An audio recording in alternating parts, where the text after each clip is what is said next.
The moment I became one of the richest women in America, I was grading third-grade watercolor paintings. I didn't know that at 2:07 a.m. on a rainy Tuesday. I only knew my apartment was cold, my coffee had gone stale hours ago, and I still had 12 art projects spread across my tiny kitchen table waiting for comments before morning. The radiator rattled like it was arguing with itself. Outside my window, rain streaked down the glass in silver lines, blurring the streetlights into soft halos. I rubbed my eyes and reached for another painting. A crooked blue lighthouse. Too much paint. Not enough patience. The same could probably be said about me. 28 years old. Elementary school art teacher. Living in a one-bedroom apartment over a bakery in Brooklyn. My biggest concern should have been whether my students would remember to bring their permission slips for Friday's field trip. Instead, my phone vibrated against the table. Once, then again, then 3 more times in rapid succession. I frowned. Nobody texted me after midnight unless something was wrong. My stomach tightened as I grabbed the phone. Unknown number. Another message appeared before I could open the first. Then another. And another. My screen filled with notifications. Emails. Voicemails. Missed calls. I stared at them in confusion. For one ridiculous second, I wondered if someone famous had accidentally posted my phone number online. Then a headline appeared in one of the emails. Urgent. Shareholder ownership verification required. I blinked. Read it twice. Then laughed quietly to myself. Obviously spam. It had to be. I nearly deleted it before another call came through. Unknown number again. The phone kept vibrating in my hand. Against my better judgment, I answered. Hello. Silence. Then a careful male voice. Ms. Emma Carter? Yes. Thank God. The man sounded exhausted. Relieved. Panicked. Somehow all three at once. Ms. Carter, my name is Richard Lawson. I'm an attorney with Blackwood Corporate Holdings. The name meant nothing to me. Okay, I apologize for the hour. We have been trying to reach you for the last 93 minutes.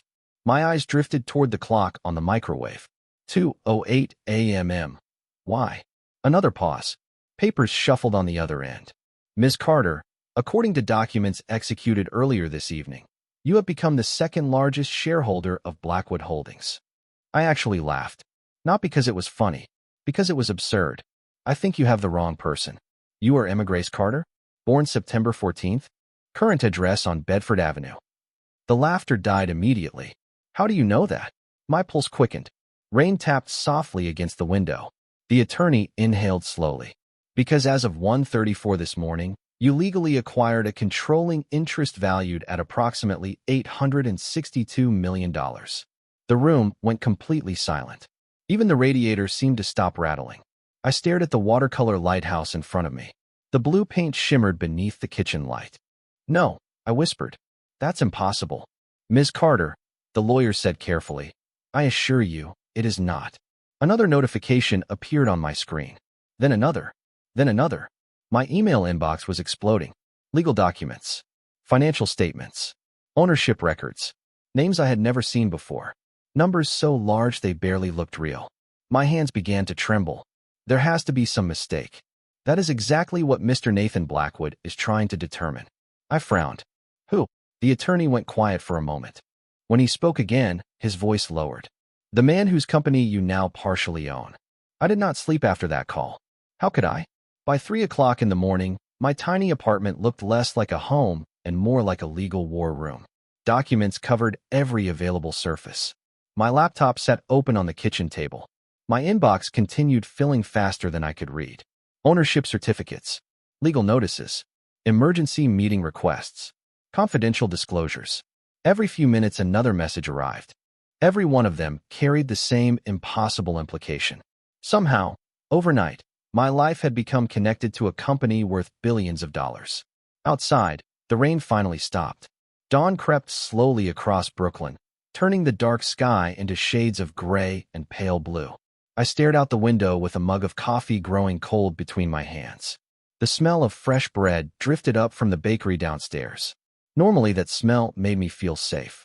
Today it only reminded me that nothing felt normal anymore. At 6:30, my phone rang again. Richard Lawson. I almost ignored it. Instead, I answered.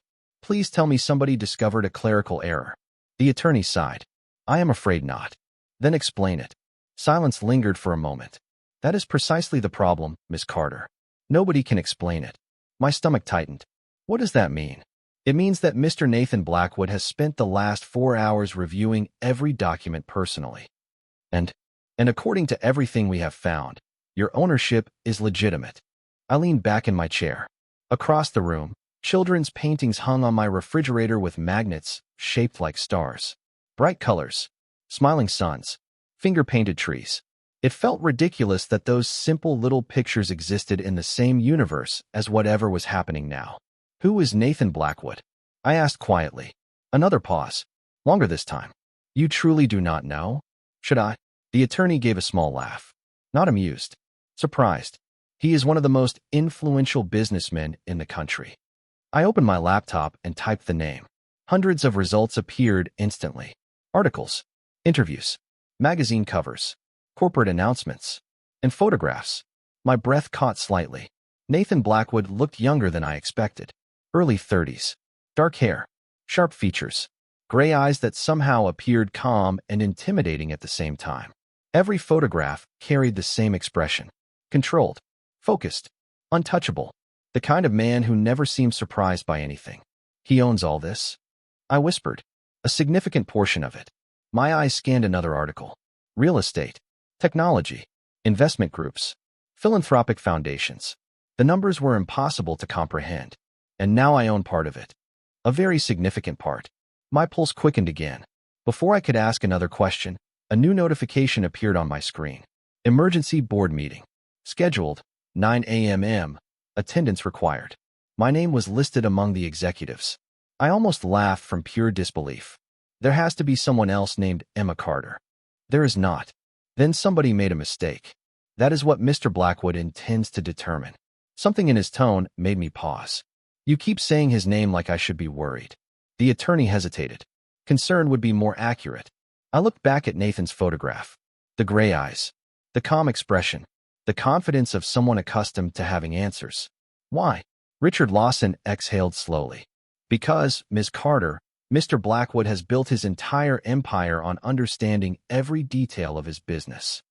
My phone vibrated again. This time it was not an email. It was a text message from an unknown number. Only 6 words appeared on the screen. We need to meet today. Nathan Blackwood. I spent the next 2 hours convincing myself not to panic. It did not work. By 8:15, I was standing outside a glass tower in Midtown Manhattan that seemed to disappear into the clouds. Blackwood Holdings occupied the top 30 floors. The building itself looked less like an office and more like a monument. Polished stone, floor-to-ceiling windows, security desks that gleamed beneath soft white lighting. I felt painfully out of place. My favorite brown coat suddenly looked 10 years older than it actually was. My comfortable flats seemed embarrassingly ordinary against the marble floors surrounding me. The receptionist smiled politely as I approached. Emma Carter? I nodded. Her expression shifted immediately. Respect. Surprise. Maybe both. They are expecting you. That somehow made everything worse. A private elevator carried me upward. The city shrank beneath the glass walls as the numbers climbed higher and higher. 40, 50, 60. My ears popped slightly. My stomach tightened. By the time the doors opened, I felt as if I had stepped into another world entirely. The executive floor was quiet. Too quiet. Thick carpet muted every footstep. Large abstract paintings lined the walls. The view stretched for miles across Manhattan. Somewhere below, millions of people were beginning their normal workday. Mine had become something else entirely. A woman in a navy suit approached. This way, Miss Carter. She led me through a corridor toward a pair of dark wooden doors. My pulse accelerated with every step. Before I go in, I said, can somebody please explain what is happening? The woman offered an apologetic smile. I believe Mr. Blackwood intends to do that himself. The doors opened. The conference room was enormous. Sunlight poured through glass walls overlooking the skyline. A long table stretched across the room. Several executives sat silently along one side. Lawyers occupied the other. Every conversation stopped the moment I entered. I felt dozens of eyes settle on me at once. Then I saw him. Nathan Blackwood stood near the windows with his back partially turned. One hand rested in his pocket. The morning sunlight outlined his silhouette against the city beyond. He looked exactly like the photographs. maybe more intimidating in person. Not because he appeared threatening, because he appeared completely certain of himself. The kind of certainty that money could not buy. Slowly, he turned toward me. Gray eyes met mine. For several seconds, neither of us spoke. I expected arrogance, anger, suspicion. Instead, he looked confused, deeply confused, as if my presence contradicted everything he believed to be true. I felt the same way. Finally, he walked toward the table. Calm, controlled. Every person in the room seemed to track his movement automatically. Nathan stopped across from me and studied my face. Not rudely, not casually, carefully, like he was searching for an answer hidden somewhere he could almost reach. Emma Carter, he said. His voice was lower than I expected. Yes. Another long silence followed. Then he pulled a thick file from the table and opened it. Documents filled with signatures, dates, legal seals. He looked down at them briefly before returning his attention to me. According to every record we possess, he said quietly, you should not exist in this transaction. The room went completely silent. My heartbeat echoed in my ears. What does that mean? I asked. Nathan held my gaze. That is exactly what I intend to find out. The executives were dismissed within minutes. One by one, they left the conference room, gathering laptops and folders while exchanging quiet looks that only deepened my discomfort. Soon only 4 people remained. Nathan, Richard Lawson, an older woman introduced as the company's chief legal officer, and me. The silence felt heavier without the crowd. Manhattan stretched beyond the glass walls, bright and distant. Thousands of cars moved through the streets below like streams of light. Meanwhile, my entire life seemed suspended inside this room. Nathan closed the file and took a seat across from me. Let us start with something simple, he said. Have you ever heard the name Samuel Blackwood? I shook my head immediately. No, his expression did not change. Are you certain? I teach 3rd graders how to mix watercolors. I am very certain. For the first time, something almost resembling amusement flickered in his eyes. It disappeared just as quickly. Richard slid a document across the table toward me. This transfer originated from a private trust established 22 years ago. I looked down at the page. The legal language might as well have been written in another language. I still do not understand why my name is attached to any of this. The older attorney adjusted her glasses. Neither do we. That answer somehow felt worse. Nathan leaned back slightly. Tell me about your family. The question caught me off guard. My family. Parents. Grandparents. Anyone who may have had connections you are unaware of. I hesitated. My mother died when I was 12. The room grew quiet again. My father passed away 3 years later. Nathan listened carefully, not interrupting, not rushing me. And before that? Before what? Before Brooklyn. I frowned. I grew up in Ohio until I was 10. Richard looked toward Nathan immediately. Something passed between them. Some silent realization. Nathan noticed it too. What? I asked. Nobody answered right away. The attorney finally opened another folder. Inside was a faded photograph. He rotated it slowly across the table. Do you recognize this? I picked it up carefully. The image showed an old lake house beside a wide stretch of water. Tall trees surrounded the property. The photograph looked decades old. At first I shook my head. Then something strange happened. A feeling, not a memory exactly. More like an echo. My fingers tightened around the edges. I have seen this before. Nathan's gaze sharpened. Where? I do not know. The answer frustrated me as much as everyone else. Maybe in an old family album. My chest felt unexpectedly tight. The lake, the porch, the white railing near the dock. They seemed familiar in a way I could not explain. That property belonged to Samuel Blackwood, Nathan said quietly. I looked up. The man you mentioned? He nodded once. My grandfather. The room fell silent.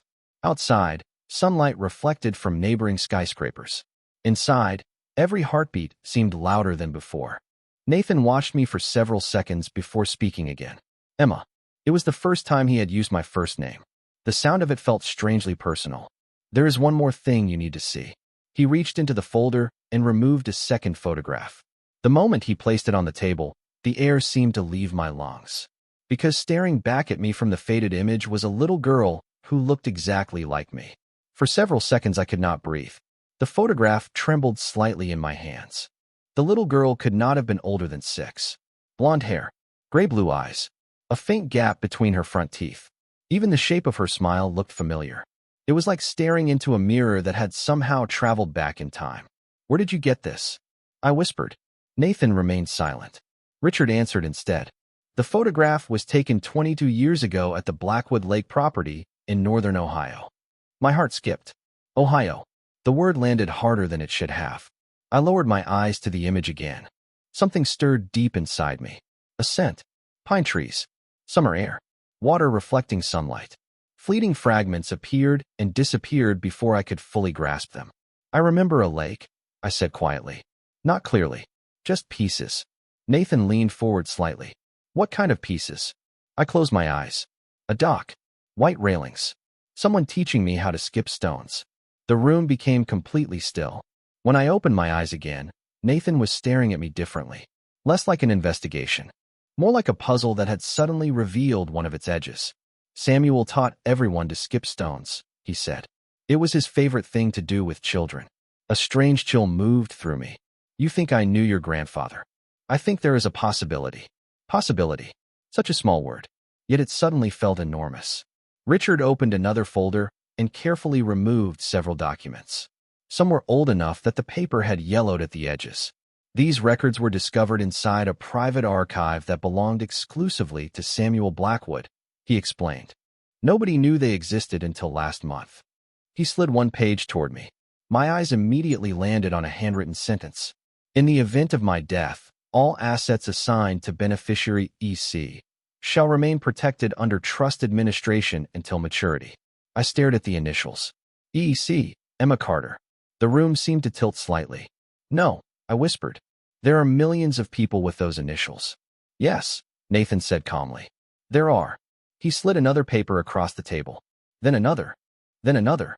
Every single one referenced the same initials. EC. The dates stretched back more than 2 decades. Long before I had ever heard the Blackwood name.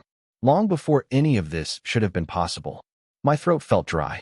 "Why would your grandfather leave anything to me?" Nathan's jaw tightened slightly. "That is what I need to understand." For the first time, uncertainty appeared in his voice. Genuine uncertainty. The kind that no amount of money could eliminate. Outside the windows, clouds drifted slowly over Manhattan. Sunlight flashed across neighboring towers. Everything looked normal. Yet nothing felt normal anymore. Then the chief legal officer cleared her throat. "There is one final document." Richard hesitated before removing a sealed envelope from the folder. The paper looked old. Very old. A name was written across the front in faded ink. My name. Emma Carter. The handwriting had been penned more than 20 years before I was supposed to receive it. Nathan stared at the envelope. I stared at it too. Neither of us spoke. Finally, Richard broke the silence. "According to Samuel Blackwood's instructions," he said quietly, "this letter was only to be opened if Emma Carter was ever found." My hands hesitated above the envelope. The paper looked fragile, as if opening it too quickly might cause it to disappear along with every answer I had spent the last 12 hours chasing. The faded ink of my name stretched across the front in careful handwriting. Someone had written it decades ago. Someone who had somehow expected me to be sitting here today. "You should open it," Richard said softly. I looked at Nathan. He gave a small nod. Nothing more. No pressure. No impatience. Just quiet certainty. Slowly, I broke the seal. The room remained silent except for the faint rustle of paper. Inside was a single handwritten letter. The pages had yellowed with age. My pulse quickened as I unfolded them. The first line stole my breath. "Dear Emma, if you are reading this, then I finally found a way to keep my promise." My eyes moved across the page. Every word seemed heavier than the last. 22 years ago, I met a little girl with a remarkable heart. She spent an entire summer at my lake house feeding ducks, painting rocks, and asking questions nobody else thought to ask. She made an old man laugh when he had forgotten how. A strange warmth spread through my chest. Images flickered at the edges of my memory. Sunlight on water. A wooden dock. Tiny paint-covered hands. The smell of fresh lemonade. Nothing complete. Just fragments. I continued reading. "You once told me that grown-ups break promises because they forget what matters. I promised you I would never forget." My throat tightened. The handwriting grew slightly uneven farther down the page. "If circumstances ever separate us, know this. What belongs to you will remain yours. Not because of law. Not because of money. Because of honor." I stopped reading for a moment. The room felt smaller somehow. Nathan had not spoken once. When I glanced up, his eyes remained fixed on the letter. "Keep going," he said quietly. I looked back down. There may come a day when people tell you that wealth creates value. They are wrong. Character creates value. Wealth merely reveals it. I have watched powerful people spend their lives chasing more while forgetting enough. You never made that mistake. Even at 6 years old, a tear slipped down my cheek before I realized it. Embarrassed, I brushed it away quickly. The final paragraph waited near the bottom. If you are reading this, then others will undoubtedly have questions. Some of those questions may uncover uncomfortable truths. Do not be afraid of them. The truth survives longer than secrets. Trust the lake. Trust the memory. And trust Nathan. My eyes froze on the last 3 words. Trust Nathan. Slowly, I lowered the letter. Nobody spoke. Nobody seemed capable of speaking. Then Nathan finally broke the silence. My grandfather wrote that 22 years ago. His voice sounded different now. Less controlled. More personal. He never trusted people easily. I looked from the letter to him. Why would he tell me to trust you? Nathan stared toward the skyline beyond the glass walls. For the first time since I met him, he looked genuinely uncertain. I do not know, he admitted. Then Richard cleared his throat and slid another document onto the table. There is one thing you should see before you leave. I glanced down. It was an old map of the lake property in Ohio. A red circle had been drawn around a location near the shoreline. Beneath it, in Samuel Blackwood's handwriting, were 5 simple words. Emma knows where it is. The map stayed in my hands long after the meeting ended. The red circle seemed almost insignificant, a small mark on aging paper. Yet everyone in the room treated it as if it contained the answer to a mystery that had survived more than 2 decades. By late afternoon, I was back in my apartment in Brooklyn, sitting at the same kitchen table where this impossible journey had begun less than 24 hours earlier. Outside, the neighborhood moved normally. Delivery trucks rolled past. Children laughed on the sidewalk below. Someone walked a golden retriever past the bakery. The ordinary world continued as if nothing had changed. But everything had changed. I spread the map beside Samuel's letter and stared at both until my eyes blurred. Trust the lake. Trust the memory. The words repeated in my mind. I wanted answers. Instead, I had riddles. My phone vibrated. Nathan. For a moment, I considered letting it ring. Then I answered. Did you remember something? He asked without greeting. His directness should have annoyed me. Somehow it did not. No, a pause. You sound disappointed. I am. The honesty surprised both of us. Silence followed. Then Nathan spoke again, his voice quieter than usual. So am I. I looked out the window. The setting sun painted the brick buildings across the street in shades of gold and amber. Why does this matter so much to you? Another pause. Longer this time. Because my grandfather spent the last years of his life protecting something he never explained. And you think it was me. I think it involved you. I traced the red circle with my fingertip. There is a difference. Yes, he admitted. There is. That evening I searched through old boxes stored in the back of my closet. Dust coated everything. School papers, photo albums, forgotten birthday cards, memories of a life that suddenly felt incomplete. Hours passed. Midnight arrived. Then, buried beneath a stack of elementary school drawings, I found something that made my heart stop. A watercolor painting, faded with age. The paper had yellowed around the edges. The colors were uneven and childish. But the image was unmistakable. A lake, a dock, white railings, tall pine trees. My breath caught. I turned the painting over. Crayon handwriting covered the back. Summer at Grandpa Sam's lake. Age 6. For several seconds I simply stared. Then I sat down slowly because my knees no longer felt steady. Grandpa Sam. Not Samuel Blackwood. Not Mr. Blackwood. Grandpa Sam. As if I had known him personally. As if he had been part of my childhood. My hands trembled as I reached for the phone. Nathan answered before the first ring finished. Emma. I found something. The words barely left my mouth before memories flashed across my mind. Sunlight on water. Laughter. A wooden box hidden beneath an old willow tree near the shore. My heart began racing. Because for the first time, the memory did not fade away. It remained clear, sharp, real. And suddenly I knew exactly where the red circle on Samuel's map was pointing. By sunrise, Nathan's private jet was already preparing for departure. The speed of everything should have frightened me. Somehow it did not. Maybe because for the first time since this began, I was no longer chasing questions. I was chasing a memory. The flight to Ohio lasted less than 2 hours. Most of that time, I spent staring through the window while clouds drifted beneath us like fields of white snow. Nathan sat across from me reviewing documents, but every so often I caught him looking up. Not at the paperwork. At me. As if he was trying to reconcile the woman sitting across from him with the mystery his grandfather had left behind. Neither of us spoke much. The silence felt surprisingly comfortable. By late morning, a black SUV rolled through iron gates and onto a narrow road lined with towering pine trees. The moment I saw the lake, my chest tightened. Sunlight sparkled across the water exactly the way it had inside my memories. The shoreline curved gently around the property. A wooden dock stretched into the lake. White railings bordered a familiar path. I had not been here in more than 20 years. Yet somehow I knew every turn before we reached it. Nathan noticed immediately. You remember. It was not a question. More than before, I admitted. The old lake house stood exactly where it had in the photograph. Time had weathered parts of it, but the structure remained proud and elegant against the water. For several seconds I simply stood there listening. Wind moved softly through the trees. Birds called from somewhere beyond the shoreline. The scent of pine needles filled the air. Then another memory surfaced. A willow tree, near the water, hidden from the house. My heartbeat accelerated. Without explaining, I started walking. Nathan followed. So did Richard and 2 members of the legal team. The farther I moved from the house, the stronger the memories became. Summer afternoons. Bare feet in the grass.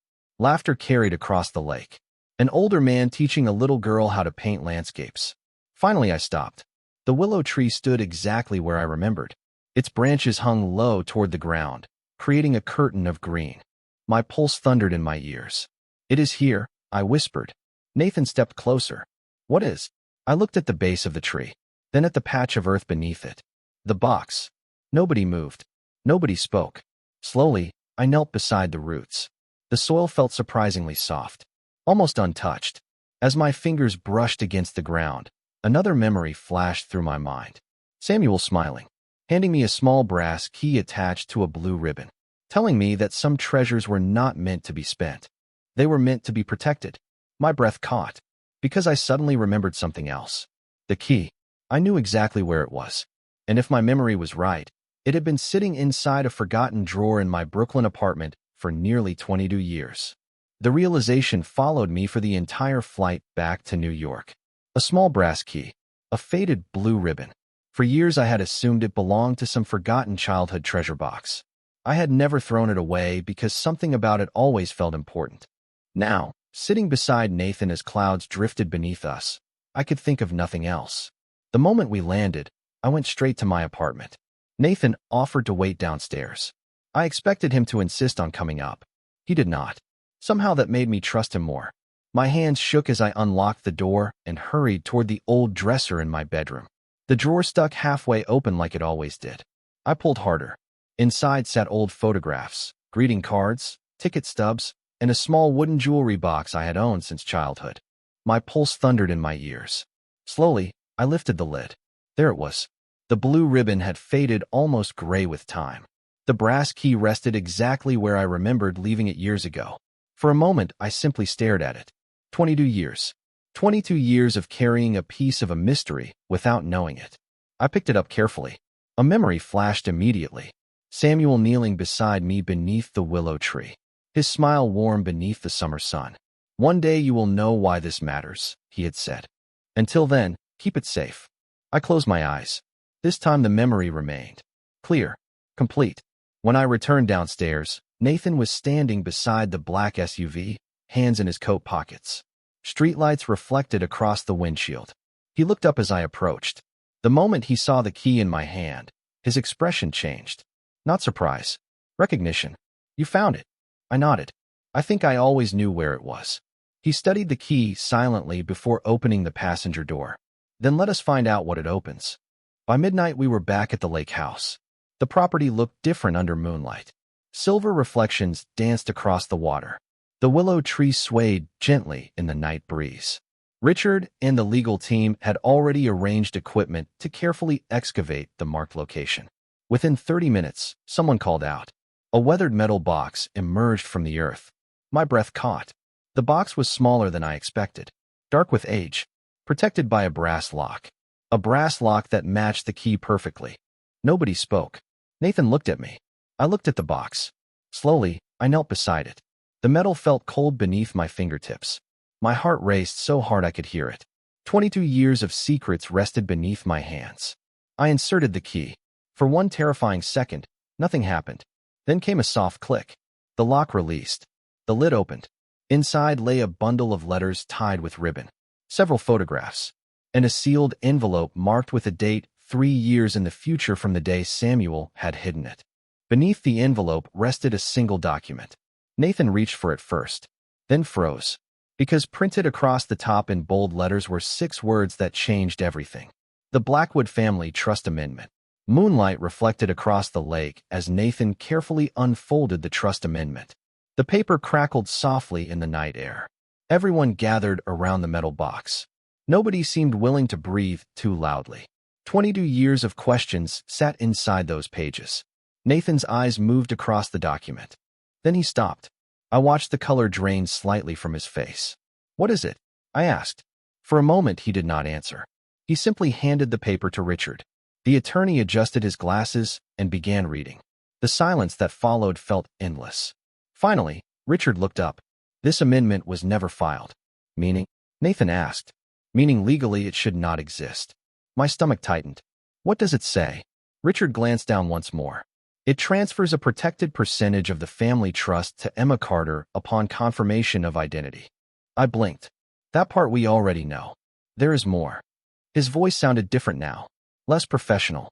More shocked. Much more. He turned another page. Samuel Blackwood specifically instructed that Emma Carter be granted voting authority equal to any direct descendant in matters involving the future direction of the trust. Nathan stared at him. "Equal. Equal." The words seemed to echo through the trees. I looked from Richard to Nathan. I still do not understand why. Neither did they. Then Richard reached the final page. His eyes narrowed. "There is an attachment reference." "An attachment?" Nathan asked. Richard nodded slowly. "A personal statement from Samuel." We immediately searched the contents of the box again. Beneath the photographs sat another sealed envelope, smaller than the others. The handwriting on the front matched the letters I had already read. For Emma and Nathan. Together. My pulse quickened. Carefully, Nathan broke the seal. Inside was a single page. He began reading aloud. "If this letter has been found, then the 2 people reading it have finally arrived at the same place. I hope that means the truth has survived." The lake grew quiet around us. Even the wind seemed to pause. 22 years ago, I made a decision that many people questioned. Some believed I was protecting money. They were wrong. I was protecting a promise. Nathan lowered the page slightly before continuing. "Emma never asked for anything. That is precisely why she deserved everything. Wealth belongs in the hands of those who value people before possessions." The words settled heavily in my chest. I remembered Samuel's smile. The way he listened to every question I asked. The way he treated a little girl as if her thoughts mattered. Nathan continued reading. "If you are reading this together, then one final truth remains hidden. The trust was never the treasure. It was the map." My heart skipped. Nathan's voice slowed. "Beneath this property exists something far more important than money. Something entrusted to me decades ago. Something that must now be returned to its rightful owners." For several seconds nobody moved. Nobody spoke. Then Richard looked up from the page. "There is another location." He unfolded a smaller map tucked behind the letter. A second red circle appeared near the far edge of the lake property. Not beneath the willow tree. Farther away. Hidden among the pines. And beside that circle, written in Samuel Blackwood's unmistakable handwriting, were 4 words that made my pulse race all over again. "Open only at sunrise." None of us slept that night. The second map remained spread across the dining table inside the lake house, while darkness slowly gave way to dawn. Every few minutes I glanced toward the windows. The horizon gradually softened from black to gray, then from gray to pale gold. Sunrise felt impossibly far away, and yet suddenly it was there. The first rays of light spilled across the lake, turning the water into liquid gold. Samuel had been specific. "Open only at sunrise." Nathan folded the map carefully and stood. "It is time." We followed the marked route through the trees. Morning dew clung to the grass. Pine needles softened every footstep. The farther we walked, the quieter everything became. No roads, no buildings, only the sound of wind moving through branches overhead. After nearly 15 minutes, the trees opened into a small clearing overlooking the lake. At first I thought there was nothing there. Then sunlight struck something hidden beneath the brush. A stone marker. Simple, weathered, easy to miss unless someone knew exactly where to look. My heart began to race. Nathan knelt first. His fingers brushed away leaves that had gathered around the base. Words slowly appeared beneath the dirt. For Emma and Nathan. Protect what matters. Nobody spoke. The message felt less like a clue and more like a final conversation from a man who had somehow planned this moment decades in advance. Richard discovered a small metal compartment hidden behind the marker. Unlike the first box, this one had never been buried deeply. It was as if Samuel wanted it found eventually, just not too soon. Inside rested a leather journal. Nothing else. No gold. No stock certificates. No account numbers. Just a journal worn smooth with age. Nathan opened the cover. A photograph slipped free immediately. He caught it before it reached the ground. My breath stopped. The picture showed Samuel sitting on the lake dock. Beside him sat a little girl holding a paintbrush. Me. The date written on the back matched the summer I had almost forgotten. Beneath the date were 4 words. Family is chosen first. Slowly, Nathan opened the journal. Page after page revealed Samuel's personal entries. Notes about business appeared occasionally, but most pages focused on people.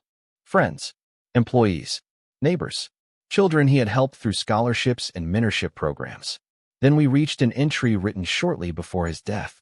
Nathan read it aloud. If this journal is found, then my greatest concern was justified. Future generations may inherit wealth without understanding responsibility. That cannot be allowed.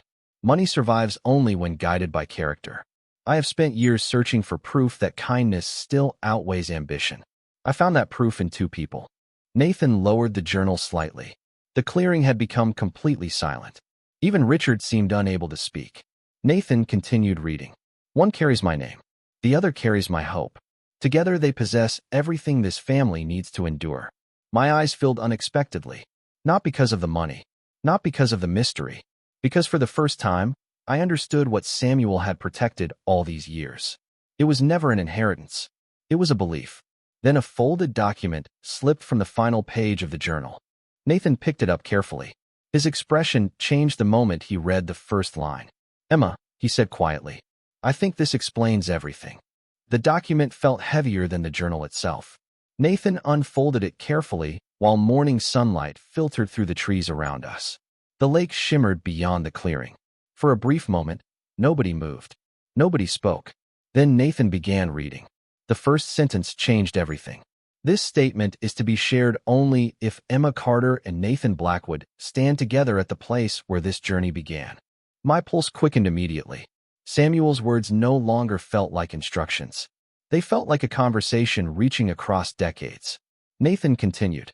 22 years ago, I witnessed something that altered my understanding of legacy. A little girl spent one summer at this lake asking questions that no board member, investor, or executive had ever asked me. She wanted to know whether wealthy people were happy, whether success made people kinder, whether money could help lonely people feel less alone. A lump formed in my throat. Those sounded exactly like questions I would have asked as a child. Nathan read on. Most adults spend their lives trying to impress others. Emma spent her time trying to understand them. That distinction matters. Because companies survive through strategy, but families survive through character. The morning breeze moved softly through the pines. I could almost hear Samuel's voice behind every sentence. Then Nathan reached the next section and stopped. His jaw tightened. What is it? I asked quietly. He handed me the page. My eyes moved across the words. If Nathan is reading this, then he has likely inherited responsibilities larger than any one person should carry. If Emma is reading this, then she has likely inherited questions she never asked for. Neither inheritance is fair. Both are necessary. My chest tightened. The next paragraph was addressed directly to Nathan. There will come a moment when you must choose between protecting what you own and protecting who you are. When that moment arrives, choose character. Wealth can be rebuilt. Integrity cannot. I looked up. Nathan had gone completely still. His eyes remained fixed on the document. For the first time since I met him, he looked less like a powerful executive and more like a grandson hearing advice he wished he could receive in person. Then I reached the final page. At the bottom sat Samuel's last instruction. Effective immediately upon discovery, all assets designated under the trust shall be reorganized according to the original intent of this agreement. Educational foundations, community programs, scholarships, teacher grants, youth development initiatives. I stared at the list in disbelief. Hundreds of millions of dollars had never been intended to remain inside corporate accounts. Samuel had planned for them to help people, real people, students, families, communities, the things he cared about most. Tears blurred my vision. Suddenly, every piece of the puzzle fit together. The trust had never been about making me wealthy. It had been about making sure someone protected his mission after he was gone. Then I noticed one final handwritten sentence beneath his signature. It had been added separately, as if he wrote it at the very end. Nathan noticed it too. Together we read the words aloud. The fortune was never the inheritance. The responsibility was. For several seconds neither of us spoke. Then Nathan folded the document carefully and looked toward the lake. My board will never agree to this, he said quietly. I stared at the water reflecting the morning sun. Then what are you going to do? Nathan looked at me, and for the first time, I saw complete certainty in his eyes. Exactly what my grandfather asked. 3 months later, the board meeting lasted less than 40 minutes. I know because I spent the first 39 waiting outside a conference room overlooking Manhattan while rain traced silver lines down the glass. The city looked exactly the same as the day this journey began. Yet nothing about my life was recognizable anymore. Across the country, the first scholarships funded by Samuel's trust had already been awarded. Community centers were opening. Teacher grants were reaching classrooms that had spent years struggling to survive. Children I would never meet were receiving opportunities they otherwise might never have had. That had become the real story. Not the money, not the mystery, the people. The conference room doors finally opened. Executives filed out quietly. Some looked thoughtful. Some looked exhausted. None looked angry. Nathan emerged last. His tie was slightly loosened. The first time I had ever seen him appear anything less than perfectly composed. Well, I asked. A slow smile appeared. It passed. Relief washed through me, so suddenly I laughed. Nathan laughed too. The sound still surprised me every time. Months ago, I would have described him as intimidating, powerful, untouchable. Now I knew better. Power had never been the most important thing about him. Character was. Exactly as Samuel had predicted. We rode the elevator down together. The city lights reflected off the polished walls. Neither of us spoke for a while. We did not need to. Some silences feel uncomfortable. Others feel earned. When the doors opened onto the lobby, Nathan stopped walking. There is one more thing. I turned toward him. What? He reached into his coat pocket and handed me a folded sheet of paper. I recognized the handwriting instantly. Samuel's. My heart skipped. Another letter? Nathan nodded. Richard found it hidden inside the journal cover after everything was finished. Carefully, I unfolded the page. The message was short. Very short. Yet somehow it felt larger than all the others combined. If you are reading this, then you already discovered the truth. Wealth was never meant to make your world larger.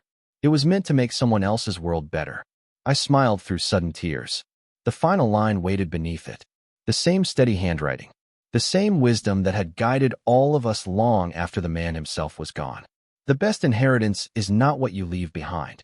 It is who you inspire to continue. For a long moment, neither Nathan nor I spoke.